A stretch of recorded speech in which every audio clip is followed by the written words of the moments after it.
Okay, hello and welcome to today's video. So in today's video I am going to be going over 5 Zelda characters that I think would be stupidly funny if they were added to Smash. I'm not saying whether or not I think they actually will be in Smash, and it doesn't really matter whether they are or were an assist trophy or anything, simply if they were a character I think they would be stupidly funny.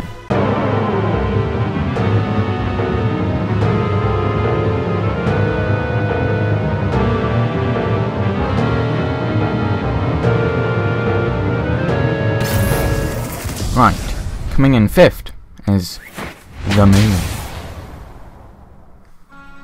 When picking this, I actually think the only reason I even thought of picking it was because once, a while back, someone mentioned it as a joke in my Discord server.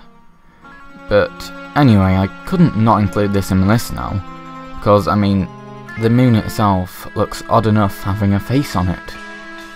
But then if it were added to Smash, it would just look even more stupid, as there wouldn't really be any ways it could actually fight other than slamming itself into the floor, and it would either be abnormally large or you'd have to scale it down to a similar size to the rest of the players. Either way it'd look stupid. Okay, so the 4th choice now is Groose. So I'm just going to point out right now, Groose is the only really humanoid character on this list. Generally, this is because humanoid ones would seem more normal in the game. However, I chose Groose due to his, well, how shall I say, interesting personality, among many things. Not just this, but I see potential for some pretty funny moves, like for a taunt he could style his hair, he could summon Laugh Drinks for attack, maybe even use the Groose native for his final smash. I mean, yes, it'd work out as a decent character, but it could also look pretty funny. And I mean, I'm not saying it'll be in the game or anything like that, but yeah. Next, coming 3rd in the list, is Divine Beast Varnaboris. Deciding on this one was tricky, because I wanted to limit myself to 1 character per game, so it's not biased or anything, and there's a lot of odd characters in Breath of the Wild. But I went with Varnaboris. Now, this is probably one of the most borderline ones for whether it could even be considered a character. I mean, he's kind of just a robotic thing controlled by the champions, but then the Divine Beasts do seem to have a personality. Yeah, who cares? It would fit the requirements of fucking stupidly funny in Smash, according to what I'm about to say. So, for starters, like with the moon, the size would look stupid, either being abnormally large or shrunken down. But then, as well as that, the main part is the actual movement moves. So, walking a lot, like running, walking, whatever it is. In the game it's like super slow, like it walks at a snail speed compared to the size of the thing. So just imagine that in the game. But then, it gets even worse. Imagine jumping. Like, how the hell would this thing jump? Or recover or anything like that. Basically, it'd look stupidly funny. So, yeah. And also as a side thing, although it doesn't really contribute to the stupidly funny topic, its final smash could be a laser. Anyway, pushing his way into 2nd is Ezlo. So, for those of you who don't know him, he is the cap that Link wears in the Minish Cap. Now, if you've not played the game, you may be saying, hey, how's a cap a character? In the Minish Cap, the cap is a living guy, spoiler warning sort of, he was not a cap but he got turned into a cap by the villain, blah blah blah. Anyway, basically, yeah, I'm saying him. So, I think in itself, it would be pretty hilarious, considering he is just like a weird green pelican thing, and he'd just be like hopping along the floor super slow at a snail speed like he does, whilst there's a massive battle raging on around him. I mean, hopping itself is pretty funny, to be honest, for Smash. And then his actual attacks, like, what would they be? Just spinning around, pecking people? Yeah, he'd work pretty well. Then, after him, there is 1st place, but before I go on to that, I want to mention some runners-up, which I nearly added in, but I just quite didn't. So, Lionel, from Breath of the Wild, the Great DQ Tree, from any game really, Beedle, probably Breath of the Wild due to his backpack, Guardian Stalker, well that's obviously Breath of the Wild, the Old Man, probably Breath of the Wild too, although it could be another game, an Octorok, that could be any game really, and Valoo from Wind Waker. None of them made it in though, but yeah. But anyway, now that that's out of the way, coming in at first place is Cuckoo. I presume that's how you say it anyway.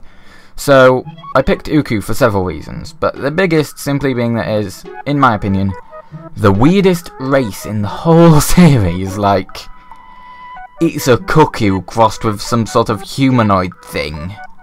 That is, if you didn't already know what it was and haven't played Twilight Princess, but yeah. So, they look weird, they make weird noises, and are somehow related to super ancient advanced technology, controlling statues with a rod and stuff, like, ugh. Anyway, that's one reason of adding it as stupidly funny, or well, mainly weird in this case, but there's not just that. There's also potential movesets it could have, and there are quite a few I can think of, all of which would be pretty funny. So the first one would work similar to Skull Kid in Hyrule Warriors. If you haven't seen him in that game, he has the two fairies, Tattle and Tail, and he uses them as weapons. Literally, he uses fairies as weapons. My idea here is Cuckoo uses Cuckoo Jr. as a weapon like that, except one instead of two. Now, that's not too bad in itself, but Cuckoo Jr. is literally a flying head. So, you would have a chicken merged with a humanoid head, controlling a flying head to attack people. I'm not even going further into that. And then, another potential moveset could involve teleporting around, similar to Girahim, also from Hyrule Warriors. If you haven't seen that, basically, as he does his attacks, he sort of like appears on different sides all around the enemies, getting lots of attacks in, it's hard for them to defend themselves. It would be a bit harder to implement that in Smash with it being like fixed perspective, but could be doable, and to be honest, it would just look pretty hilarious with a humanoid head chicken thingy-majig teleporting around the arena. Now, a third potential moveset, and possibly one of the funniest, is, well, it may not seem so at first, controlling ancient statues to attack for it, as that is the technology of Uka in the game. The funny part will be how it controls it. You see, the ancient statues are controlled by an item called the Dominion Rod. It's a big rod with a floating orb attached to the top of it. Anyway, the main point being, it's like at least 3 times bigger than the Uku itself. So just, like, it would probably work similar to Pokemon Trainer, I'm guessing. So the Uku could be stood to the side controlling these statues, but it will be using a rod as a weapon sort of thing that's 3 times bigger than it, and I can't even comprehend that, but it would be pretty funny, no doubt. Right, that's it for today's video. Those were my thoughts, however, obviously they're not the most important. The most important thing is yours. So feel free to comment below, letting everyone know what your thoughts are, because I'd be pretty interested. As well as that, if you did enjoy today's video, make sure to like it so that more people can see it, and if you haven't done so already, subscribe for future content similar to this, on Zelda, and possibly even Smash again. Definitely Smash when it comes out, anyway. Also, this is the first video I've done of a sort like this, probably. Maybe I might have done one a while ago, but did you like this sort of video? Would you like me to do this sort again? Or would you prefer me to do other sorts of videos? I do plan on doing my other videos too. I'm just interested in your thoughts on this one as a potential type of video too. You can vote in the card in the top right. So once again, thanks for watching, and see you later.